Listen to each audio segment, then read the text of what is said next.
What would you ask for if you had one wish from Jesus? You could have anything you want from Jesus. Would your first request be something to do with Christ's future glorious kingdom? So far, every time Jesus had told his disciples about his upcoming death, it just went in one ear and out the other. It didn't have any. In fact, they always respond the same way. They always respond with some kind of effort towards their own earthly greatness. And so he says, I'm going to suffer and die. I'm going low. And they say, well, we'll go high and we're going to be great. And they don't get anything. They just focus on their greatness. And then Jesus has to correct them and say, no, not earthly greatness, kingdom greatness. Not earthly greatness, kingdom greatness. Kingdom greatness. And then he'd explain how that comes only through suffering and lowliness. We saw that in chapter 8. Saw the exact same pattern again in chapter 9. And now in chapter 10, third time, Jesus once again starts talking about how he is going to die and suffer and die. And if you've been tracking these last 2 chapters, you're thinking, okay, here we go again. How are the disciples going to respond this time? Are they going to finally get it? Will they finally get the point about kingdom greatness and not earthly greatness? Oh, let's see, verse 33. The Son of Man will be delivered to the chief priests and the teachers of the law, and they will condemn him to death, and they'll deliver him to the Gentiles, who will mock him, spit on him, flog him, and kill him. 3 days later he will rise. Verse 35, here's their response. Then James and John, the sons of Zebedee, came to him. Teacher, they said, we want you to do for us whatever we ask. What do you want me to do for you? He said. They replied, let one of us sit at your right and the other at your left in your glory. I guess if you're going to shoot for greatness, you might as well shoot for the moon, right? They don't mess around. They're like, Jesus, we want to be the 2 most important people in heaven. Can you do that for us? Can you make that happen? That's their request. It gives you kind of a feel for why Jesus nicknamed these guys sons of thunder. I mean, they're not timid personality types. They go for it. How can this, after Jesus has given so much instruction about humility, not seeking human greatness, how can they make a request like this right after he just told them about his death? Well, I've got 2 answers to that. The first one is this request might not be as bad as you think at first. There's actually a lot of good in it. Think about this. What had Jesus been telling them? Has he been saying, don't seek greatness? No, it's not what he's been saying. He's been saying, don't seek earthly greatness. Instead, seek kingdom greatness, right? Don't seek earthly greatness, seek kingdom greatness instead. Chapter 9, he gave them that whole lesson on here's how you get true greatness. And now he's repeating that in this passage, verse 43. Whoever wants to become great among you must, and then he goes on to explain how they can become great. It's all about how to be really great. So what Jesus wanted from them was to seek kingdom greatness instead of earthly greatness. Isn't that what James and John are doing? Look at verse 37 again. Let one of us sit at your right hand, the other at your left, in your glory. Your glory, Jesus, in your kingdom. They didn't ask for positions in Rome or in the Jewish hierarchy or their system. They put all their eggs in the basket of Jesus and his kingdom, his future kingdom. That is good. There's so much that's good in this request. Faith, for one thing. They're looking at this lowly, ordinary-looking Jewish peasant who has been rejected by all the big shots in Israel, and even by his own family, who think he's insane. And they're going to completely hitch their wagons to this guy? That's faith. They really believed, there's going to be a glorious kingdom. There is going to be a glorious kingdom. We want to be in on it. We're hitching our wagons to you, Jesus. That's faith. We're quick to criticize these guys, but surely it was pleasing to Christ that all their hope was in his future glory. That is commendable, and it puts us, honestly, to shame in many ways. Think about it. What would you ask for if you had one wish from Jesus? You can have anything you want from Jesus. Would your first request be something to do with Christ's future glorious kingdom? I mean, if you're just being honest. Or would it be something about your bills this month, or your aches and pains, or some family problem, or whatever? What kinds of requests do you bring to Jesus in your daily prayers? Do they have anything to do with His future glory? James and John are on the right track in many ways. They probably thought they were doing exactly what Jesus had been saying. He said, seek kingdom glory. They said, we are seeking kingdom glory, not earthly glory or greatness. But there's one problem with what they're doing. They're seeking greatness in the kingdom, but they're not really seeking kingdom greatness. They're still seeking the earthly kind of greatness, because they're still defining greatness in the earthly way, not the kingdom way, not Jesus' way. What was the definition? What is the definition of greatness? From an natural earthly point of view, what is the definition of greatness? What makes a person great? Well, you're great when you rise above the competition, right? That's the only standard we have for greatness. That's your measuring stick. If you're great at this, great at that, great runner. Let me ask you this: are you a fast runner? Well, how would you know? I mean, what is a fast runner? How about Usain Bolt, world record holder? Is he fast? Is he fast? Well, he can run 27 miles an hour. Most people can run 18. 27 miles an hour. Is that fast? Well, since when is 27 miles an hour fast? I drive 27 miles an hour in my truck. That's not fast at all. It's fast only because it's fast it's fast running compared to other human beings, right? Not animals, just other human beings. That's our definition of greatness, outperforming other human beings. So that's the human greatness. What's the definition of kingdom greatness? Very simple. Look at verse 40. But to sit at my right or left, Jesus says, is not for me to grant. These places belong to those for whom they have been prepared by God the Father. Who gets the top spots? Whoever God says gets them. Who's greatest? Whoever God says is greatest. Why do they get those top spots? Because God said. That's the definition of true greatness. You are great when God says you're great, period. You're great when God says you're great, period. How you compare to other people around you is absolutely irrelevant, because there's no way you can even know that. There's too much that you just don't know. You don't know how hard their road was. You don't know what their natural abilities are. You don't know what difficulties they have on the inside, what unseen factors are involved. You don't know any of that, for you or for them. God is the only one who's capable of assessing how one human being does compared to another human being, because He's the only one that knows all the relevant factors to make the assessment. You are great when God says you're great, period. So which kind of greatness? That's kingdom greatness. That's the kingdom definition. So which kind of greatness are James and John seeking?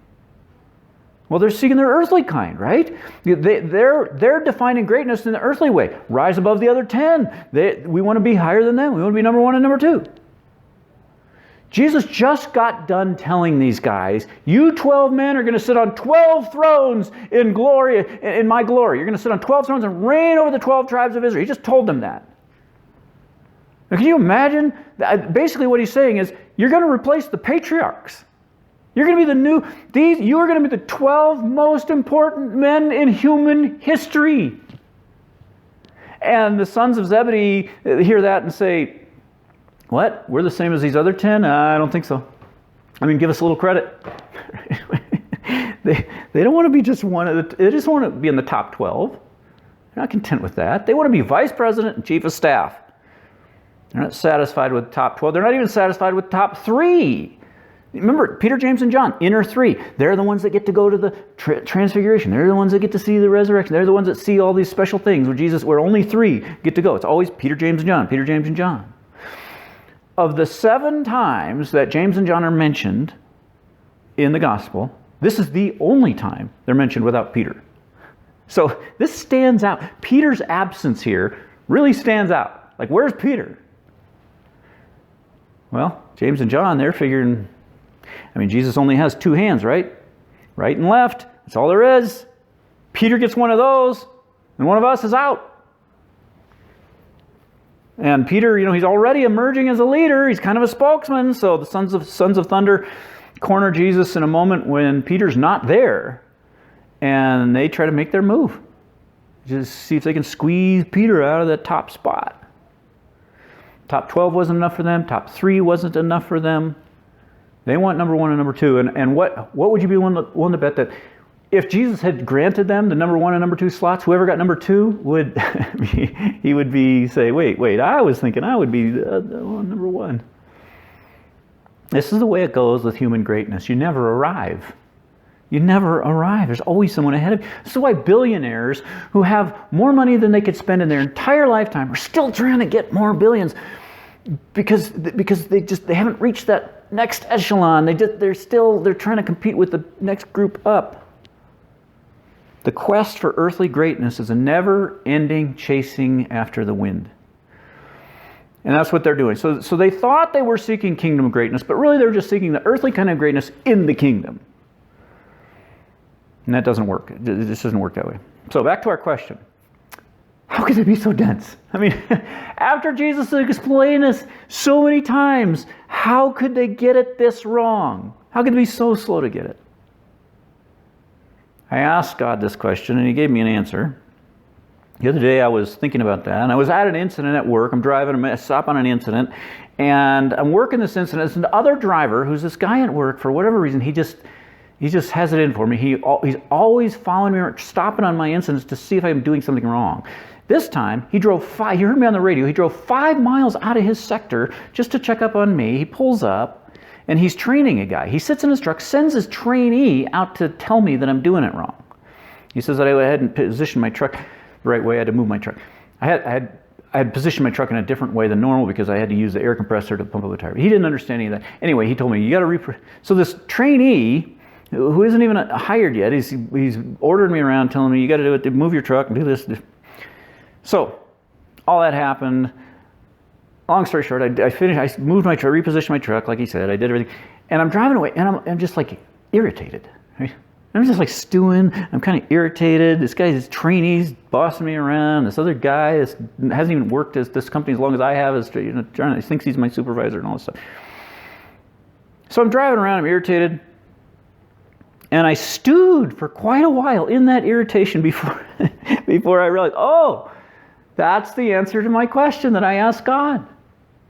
How could James and John be so slow to get this lesson about not seeking human greatness?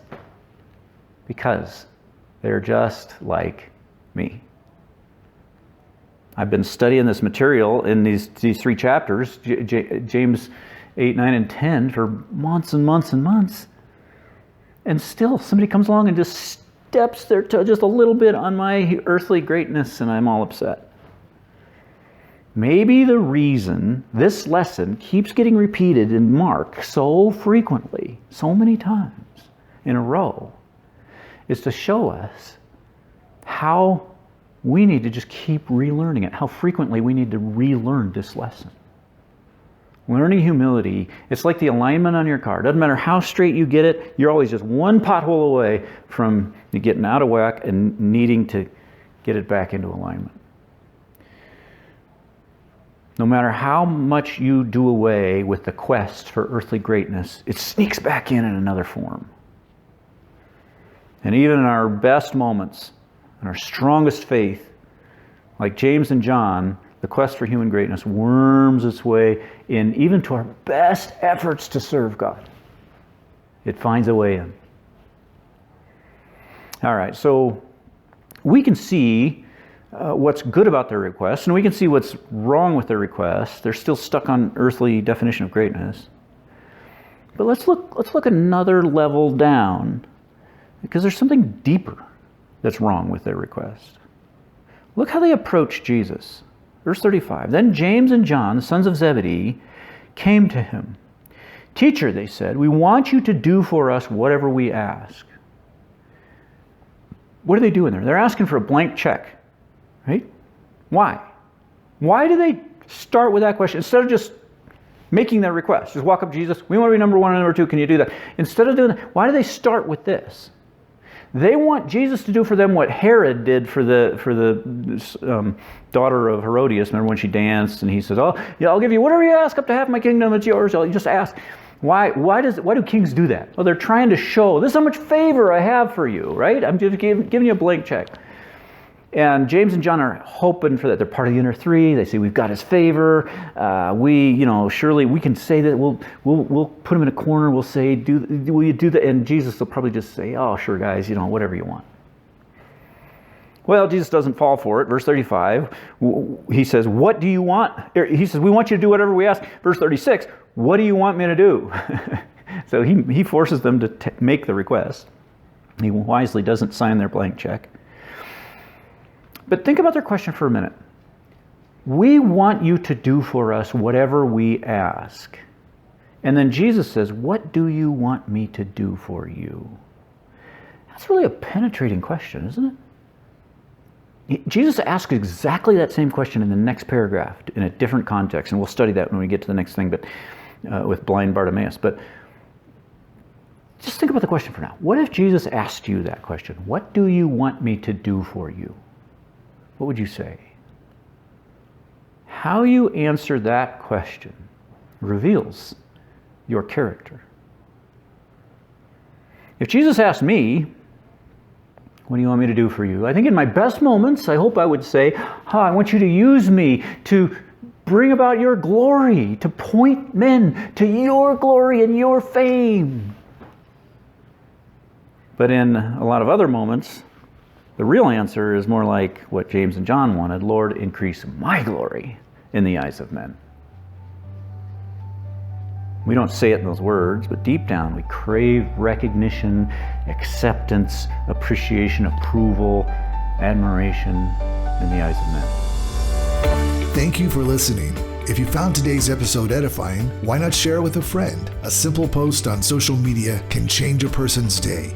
This season, the Food for Your Soul podcast features excerpts from our sermon series on the Gospel of Mark. Over 130 expository sermons covering every verse. You can find those and hundreds of other sermons for free download on drichardferguson.com. Until next time, rejoice in the Lord always and set your mind on things above, where Christ is seated at the right hand of God.